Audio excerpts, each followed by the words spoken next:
The key members would definitely be, according to me, Peterson, Morgan. From whatever I've seen of Morgan, he looks a solid player, and he can control the pace of the game quite nicely from whatever I've seen.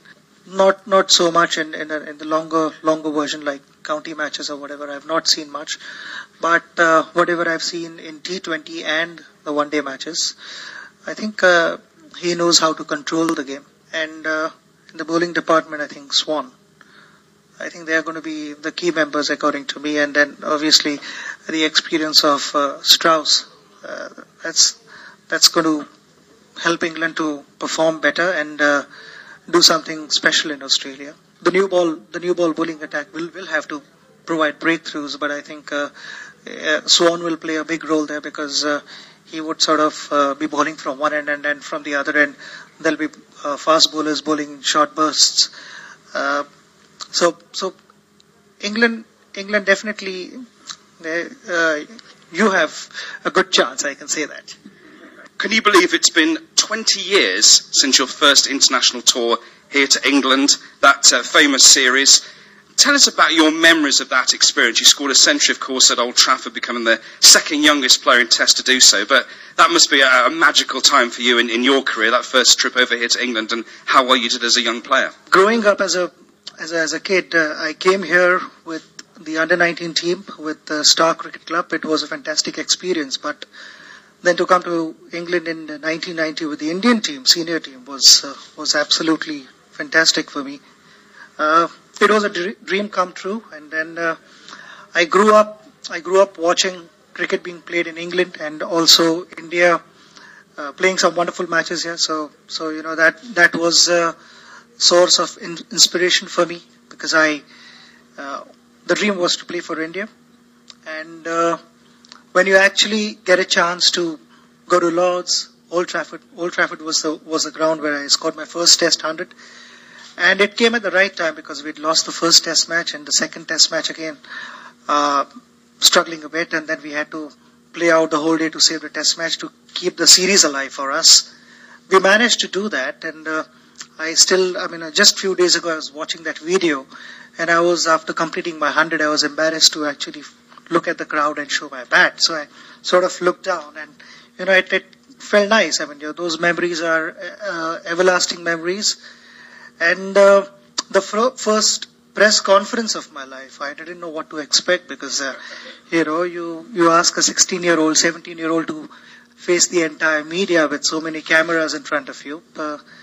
It was an experience. And then the last Test match again, where It came my 100 came at the right time, because it kept our hopes alive. And I think any sport or in life, whatever you need to achieve, it's all about hopes and your dreams being kept alive, and that's what we managed to do. Just talking about 1990, I think people remember your magical 100. But for me, oddly, I think the thing that I remember most was a sensational catch that you took, running one-handed. I think it was Alan Lamb, the batsman, and you seemed to be sprinting and just held out a hand. It's still one of the best catches I ever remember seeing. Do you have sort of memories of that?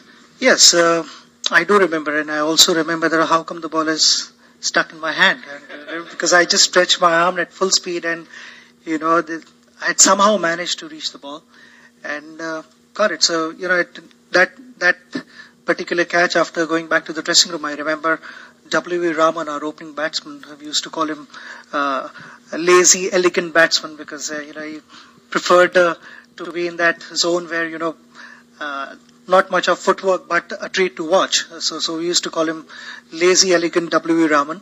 So I told him, while batting you can afford to do that, but at least while fielding you can cover a bit more ground.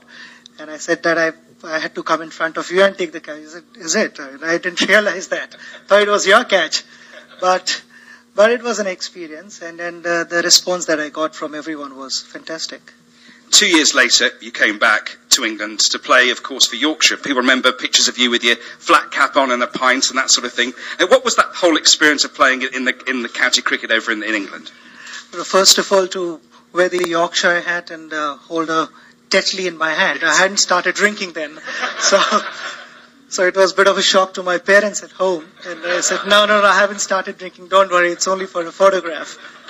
And no, that experience was superb, absolutely special, because everyone at home was worried that I was leaving them alone. I mean, earlier I toured, but it was always with the team, so at least another 15, 20 guys to look after me and give me company. But here I was all on my own, and spending the whole season there at Yorkshire was a bit of a bothersome thing at home, because I hadn't done that before. But the way I was greeted and the way I was treated was special, because I didn't experience this kind of hospitality, or neither did expect that.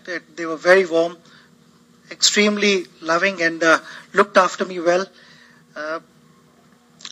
Traveling was a bit of a problem, because I didn't know my own way to find out various grounds and the hotels. So I remember following Richard Blakey all the time. I used to tell him that I'm going to blindly follow you. So wherever you take me, I'm there with you, behind you. So don't go too fast. But playing cricket at Yorkshire was a special one for me, because every time I walked into bat, I got such a fantastic reception, as if I've scored 100 and I'm batting 120 plus. So I had to sort of pinch myself and say that, no, you're batting on 0. So I thoroughly enjoyed it. It was not only the development on the field, but also off the field to grow as a person, to learn more in life. It helped me, and it came at the right time. Playing for Yorkshire really helped me a lot. And then today I want to take this opportunity to thank them, because today the cricketer that I am, they've had contribution in making what I am today. And to any youngster, I can blindly recommend that you need to go and spend a season in England, because it makes you a better cricketer for sure. There has obviously been talk about you going back to play county cricket. I think there was some talk of you playing even for